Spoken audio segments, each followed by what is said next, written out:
భారతీయ సంస్కృతి గొప్పదనం కళలు, ఆధ్యాత్మికత, వాస్తు, శిల్పానికి మాత్రమే పరిమితం కాదు. అంతకు మించి గొప్ప ఆహార సంస్కృతిని మన దేశం కలిగి ఉంది. మన పూర్వీకులు దీనిపై అనేక రకాలైన ఆలోచనలు చేశారు. భారతీయ పాకశాస్త్రం వేల సంవత్సరాల క్రితం నుంచి ఉంది. ఆహారానికి శరీరంతో మాత్రమే కాదు, మనస్సుతో కూడా సంబంధం కలిగి ఉందని మన పాకశాస్త్రం బోధిస్తుంది. ఇలాంటి ప్రస్తావన గ్రీకు, ఈజిప్షియన్ లేదా చైనా లాంటి నాగరికతల్లో ఎక్కడా కనిపించదు. భగవద్గీతలోని 17వ అధ్యాయంలోని 8, 9, 10 శ్లోకాలు మన జీవితంలో ఆహారం కారణంగా కల్పించే ఫలితాలను వివరిస్తాయి.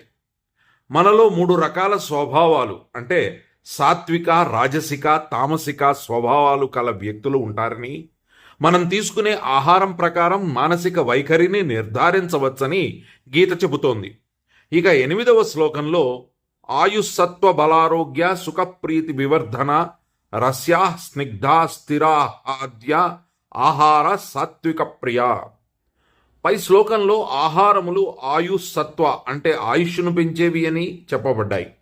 అవి మంచి ఆరోగ్యాన్ని, సద్గుణాన్ని, ఆనందాన్ని, సంతుష్టిని కలుగజేస్తాయి.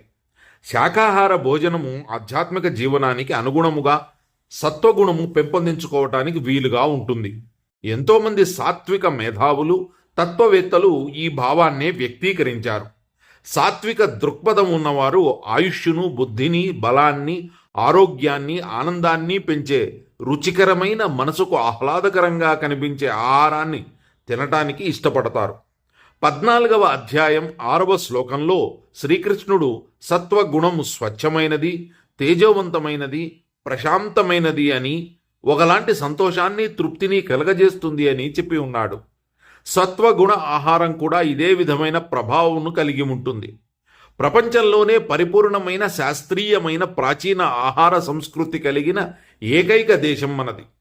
వేదాలలో కూడా ఈ విషయం గురించి చెప్పబడింది. ఋగ్వేదంలో కూడా ఈ విషయం చెప్పబడింది. యజస్వతత్వం అంటే శరీరాన్ని గౌరవించండి, దాన్ని కాపాడుకోండి అని. ఇక అధర్వణ వేదంలో 6వ అధ్యాయంలో కూడా ఎలాంటి ఆహారం తీసుకోవాలన్న విషయం రాసి ఉంది. ప్రపంచంలోని చాలా ప్రాంతాలలో భోజనం చేసే ముందు ప్రార్థన చేసి తింటారు. అయితే భారతీయులు చెప్పే ప్రార్థనలో ఒక విశేషత దాగి ఉంది. మనం ఆహారాన్ని పరబ్రహ్మస్వరూపంగా చూస్తాం. ఓం అన్నపతే అన్నస్యనో దేహి అనమేవస్య సుస్మినః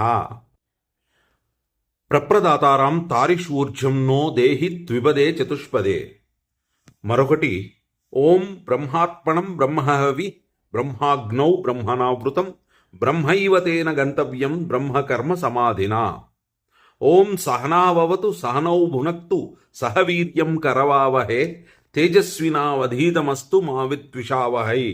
ఓం శాంతి శాంతి శాంతి అంటూ శాంతి మంత్రాన్ని పఠిస్తూ భోజనాన్ని ప్రారంభిస్తాం. కేవలం అన్నం పరబ్రహ్మంగా భావించటమే కాదు, దాన్ని పండించిన రైతు కూడా బాగుండాలని కోరుకునే సంస్కృతి మనది. ఇది మనది అని అనుకుని గర్వపడటంలో తప్పులేదు.